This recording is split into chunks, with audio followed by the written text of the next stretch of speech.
दोस्तों, प्रेम कहानियां बड़ी रोमांचक और दिलचस्प होती हैं। प्रेम के बिना जीवन का कोई अर्थ नहीं है।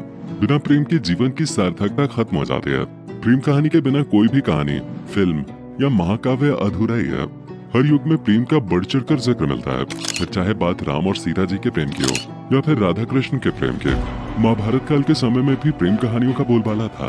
देवताओं ने भी प्रेम किया, ऋषि मुनियों ने भी प्रेम किया, यहाँ तक कि राक्षसों ने भी प्रेम किया, और ये प्रेम की हर चुनौती पर खरे हुए उतरे। अगर आपने महाभारत देखी है तो आप महाभारत काल में हुए उसके आश्चर्यजनक युद्ध से वाकिफ होंगे।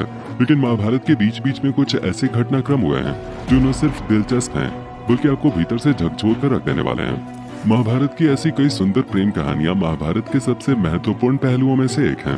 आज हम आपको उन्हीं प्रेम कहानियों के बारे में बताने जा रहे हैं, तो बने रहिए हमारे साथ वीडियो के अंत तक। नंबर 1, अर्जुन और उलूपी। दोस्तों, महाभारत काल में अर्जुन की 4 पत्नियां थीं, जिसमें द्रौपदी भी शामिल है। उनकी 4 पत्नियों में से उलूपी उनकी दूसरी पत्नी थे। उलूपी और अर्जुन की प्रेम कहानी बहुत ही रोमांचक और दिलचस्प है। जब अर्जुन अज्ञातवास काट रहे थे, उसी दौरान जंगल में उलूपी ने जबरन अर्जुन का अपहरण कर लिया था। उलूपी को अर्जुन से प्रेम हो गया था। बाद में उसने अर्जुन से शादी की, जिससे उन्हें एक पुत्र हुआ, जिसका नाम इरावन था। उलूपी एक नाग कन्या नागा राजकुमारी थी, जिसका आधा शरीर नाग का और आधा इंसानों का था। उलूपी ने अर्जुन को वरदान दिया कि संपूर्ण जल साम्राज्य उसकी बात मानेगा और अर्जुन को पानी के भीतर कोई पराजित नहीं कर पाएगा। नंबर 2, कृष्ण और रुक्मिणी। दोस्तों, हम सब बचपन से पढ़ते आ रहे हैं कि राधा कृष्ण का प्रेम अमर है और अधिकतर कहानियों में कृष्ण और राधा का प्रेम बताया गया है, जहाँ श्री कृष्ण को एक गोपी यानी कि राधा से प्यार हो जाता है। लेकिन वेदों में राधा का कोई जिक्र नहीं है। वेदों में ये बात स्पष्ट बताई गई कि कृष्ण की 7 पत्नियों में से एक रुक्मिणी उनकी प्रिय पत्नी थी। कृष्ण और रुक्मिणी की प्रेम कहानी बड़ी रोमांचक और दिलचस्प है। कृष्ण को रुक्मिणी से प्यार हो जाता है और रुक्मिणी के माता पिता इसके खिलाफ थे, जबकि रुक्मिणी भी श्री कृष्ण से प्यार करते थे। दोनों ने फैसला लिया और घर वालों के विरुद्ध कृष्ण रुक्मिणी को अपने साथ भगा ले आए और उनसे शादी रचाई। कुछ विद्वान लोग रुक्मिणी को देवी लक्ष्मी का अवतार मानते हैं। नंबर 3, गंगा और शांतनु। शांतनु अर्थात हस्तिनापुर कुरु के राजा। दोस्तों, जब शांतनु एक बार जंगल में भ्रमण के लिए निकले तो उन्हें गंगा नदी के किनारे सफेद वस्त्रों में एक बेहद सुंदर लड़की दिखाई दी। वो लड़की इतनी ज्यादा खूबसूरत थी कि राजा से रहा नहीं गया और उन्हें उस लड़की से प्यार हो गया। और उसके बाद उन्होंने उस लड़की के आगे शादी का प्रस्ताव रखा। लड़की ने कहा शादी तो वो कर लेगी, लेकिन वो उनसे एक वादा करें कि वो शादी के बाद जो कुछ भी करे उसके लिए उससे कोई सवाल नहीं पूछा जाएगा, न उसे रोका जाएगा। इस बात पर राजा हैरानी में पड़ गए और उन्होंने सोच विचार करके उसकी शर्त मान ली। दोनों की शादी हुई, लेकिन शादी के बाद जब संतान हुई तो उन्होंने अपनी संतानों को गंगा नदी में डाल दिया और इस प्रकार गंगा ने अपने 7 पुत्रों को नदी में डाल दिया।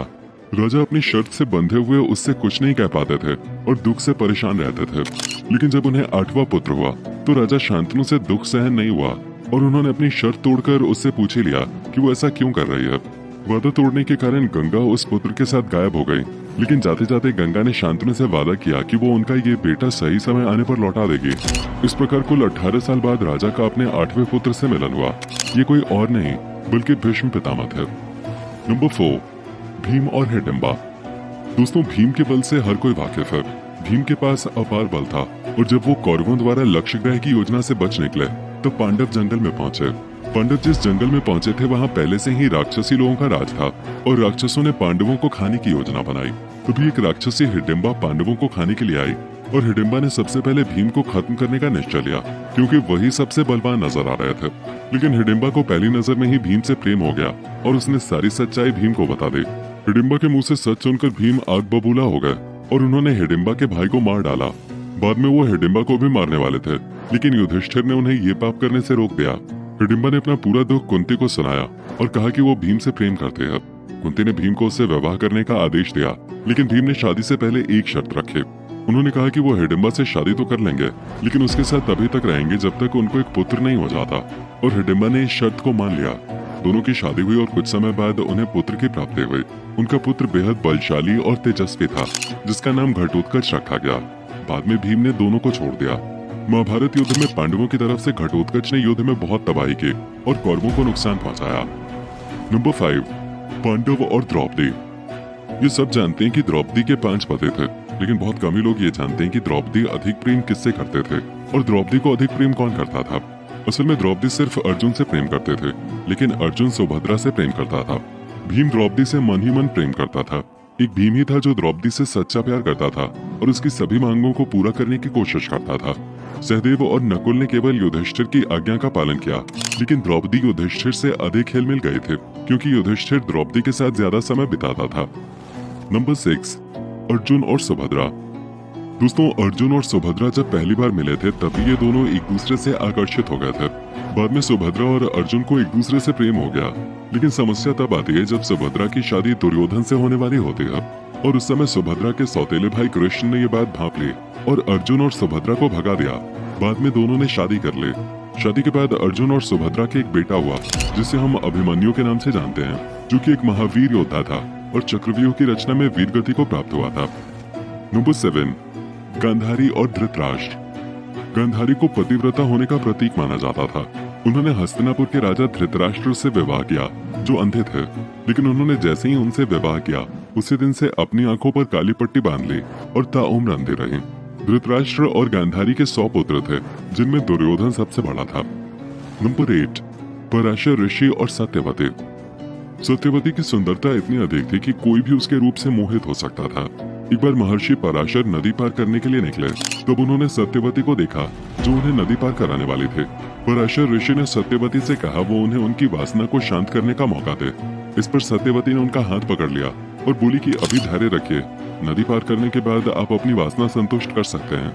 जैसे ही नदी पार हुई तो सत्यवती ने पराशर ऋषि से कुछ शर्त रखे।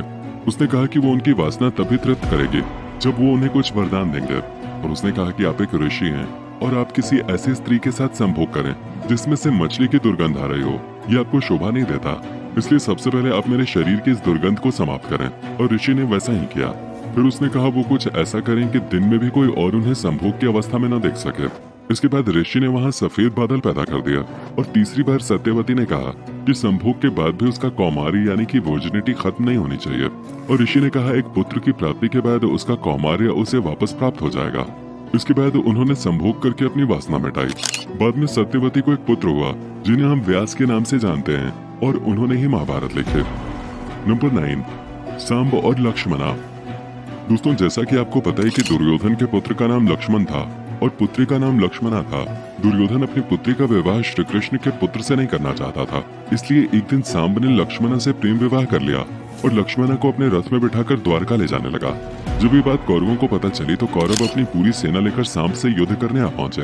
कौरवों ने सांब को बंदी बना लिया। इसके बाद जब श्री कृष्ण और बलराम को पता चला तब बलराम हस्तिनापुर पहुंच गए।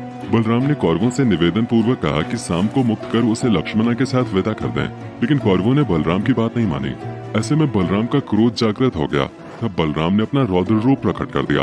वो अपने हल से ही हस्तिनापुर की संपूर्ण धरती को खींचकर गंगा में डुबोने चल पड़े। ये देखकर कौरव भयभीत हो गए। संपूर्ण हस्तिनापुर में हाहाकार मच गया। सभी ने बलराम से माफी मांगी और तब सांब को लक्ष्मणा के साथ विदा कर दिया। बाद में द्वारका में सांब और लक्ष्मणा का वैदिक रीति से विवाह संपन्न हुआ। नंबर 10, शांतनु और सत्यवती। शांतनु और सत्यवती की मुलाकात जंगल में हुई जहाँ वो शिकार करने के लिए गए थे। असल में उन्हें सत्यवती की सुगंध ने प्रभावित किया जो कि कस्तूरी थे। इस सुगंध का पीछा करते हुए जब वो आगे गए तो उन्होंने सत्यवती को एक नाव में पाया और उन्होंने सत्यवती से कहा कि वो उन्हें नदी पार करा दें। इसी बीच उन्होंने अपनी इच्छा सत्यवती को बताई और उसके बाद प्रेम का सिलसिला चलता रहा। बाद में सत्यवती ने उनसे कहा कि वो उसके पिता से उसका हाथ मांगे। जब शांतनु सत्यवती का हाथ मांगने गए तो सत्यवती के पिता ने शर्त रखी कि सत्यवती से होने वाला पुत्र सिंहासन का उत्तराधिकारी बनेगा, लेकिन शांतनु ने अपने पुत्र देवव्रत के कारण इस बात से इनकार कर दिया और इसलिए वो सत्यवती से शादी किए बिना लौट आया। तो दोस्तों, ये है महाभारत की सबसे चर्चित प्रेम कहानियाँ।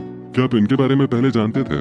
नीचे कमेंट करके जरूर बताएं। तो दोस्तों, उम्मीद करते हैं कि आपको हमारा आज का वीडियो पसंद आया होगा, और अगर हाँ तो वीडियो को लाइक करके हमारे चैनल को सब्सक्राइब करना न भूलें और अंत में वीडियो को अपने दोस्तों के साथ भी जरूर शेयर करें। धन्यवाद।